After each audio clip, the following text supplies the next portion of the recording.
Sir आज की क्या स्थिति दिल्ली जो सैंपल गए थे बचे हुए वो सैंपल की रिपोर्ट आ गई है क्या? अभी पूरे रिपोर्ट्स तो नहीं आई है, लेकिन जो रिपोर्ट्स आई है उसमें इंदौर के 160 पॉजिटिव और 3 प्रेजेंटिव पॉजिटिव आए हैं, जिनका अंदाज़ लगाया जा रहा है कि वो निगेटिव ना होकर पॉजिटिव की तरफ ही रहेंगे। तो कुल मिलाकर 110 का आंकड़ा बढ़ गया है।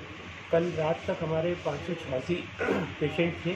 इन 110 को मिलाने के बाद अभी 696 पेशेंट्स हमारे पास पॉजिटिव हो गए हैं।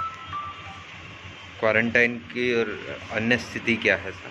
क्वारंटाइन हाउसेज में जो रखे हैं हमने पेशेंट्स, वो लगभग 1400 के करीब हैं। इनमें से कुछ लोगों का जिनका 14 दिन का काम पूरा हो गया है और वो नेगेटिव आए थे, तथा उनकी उस क्वारंटाइन सेंटर में एक भी पॉजिटिव नहीं था। इन लोगों को हमने छुट्टी देना शुरू कर दी है।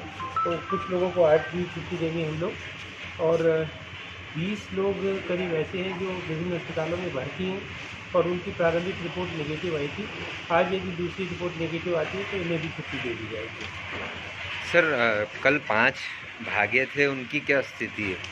जो लोग भागे थे उनमें से 3 लोगों को तो पुलिस ने पकड़ लिया है किसी अन्य स्थान से, और बाकी लोगों की भी तलाश अभी जारी है। तो क्या सर क्या क्वारंटाइन हाउसेज जहाँ हैं वहाँ कुछ ऐसी स्थिति है जिसके कारण वो भागना पड़ रहा है? नहीं, उनको दरअसल ये पता चला था कि उनकी रिपोर्ट पॉजिटिव आई है और अब आगे उनको इलाज के लिए 14 दिन और रखा जाएगा, तो इसलिए वो वहाँ से भागे। फिर बाद में पुलिस के सीएसपी महोदय ने उनकी अच्छी तरह से काउंसलिंग की, बताया कि बीमारी कितनी घातक है और उनकी भलाई के लिए ही उनको इलाज कराना ज़रूरी है, समाज के दूसरे लोगों की भलाई के लिए इलाज कराना ज़रूरी है। तब फिर वो उनके साथ वापस आए।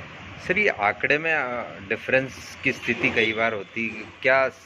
क्यों ऐसे भ्रम की स्थिति हो रही है? मेरा आप लोगों से पहले भी अनुरोध किया था मैंने, और अभी भी कर रहा हूँ कि कृपया अन्य किसी स्रोत से दी गई जानकारी को ना माने।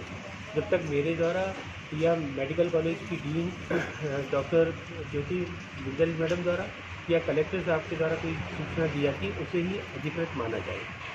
स्क्रीनिंग की क्या स्थिति है सर? स्क्रीनिंग की जो हमने टीम लगाई हुई थी, उससे करीब 15,000 लोगों की स्क्रीनिंग कर चुके हैं और 2,500 उसमें प्राइमरी कॉन्टैक्ट पाए गए थे। 3,000 से अधिक उसमें सेकेंडरी कॉन्टैक्ट पाए गए थे। इनमें से अधिकांश लोगों की ये टेस्ट हमारे द्वारा किया जा चुका है।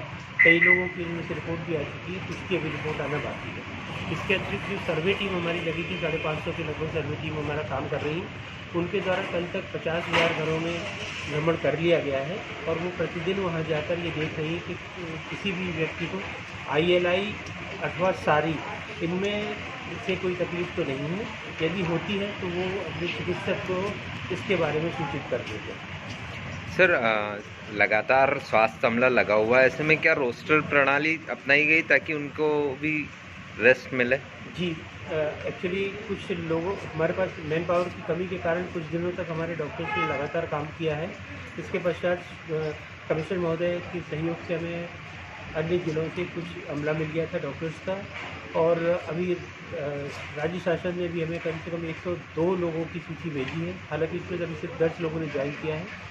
जैसे ही ये लोग आ जाएंगे तो प्रथम पंक्ति वो लोग जो लगातार काम कर रहे थे, उन्हें रोस्टर प्रणाली के तहत इन 7 दिनों के लिए अवकाश दिया जाएगा।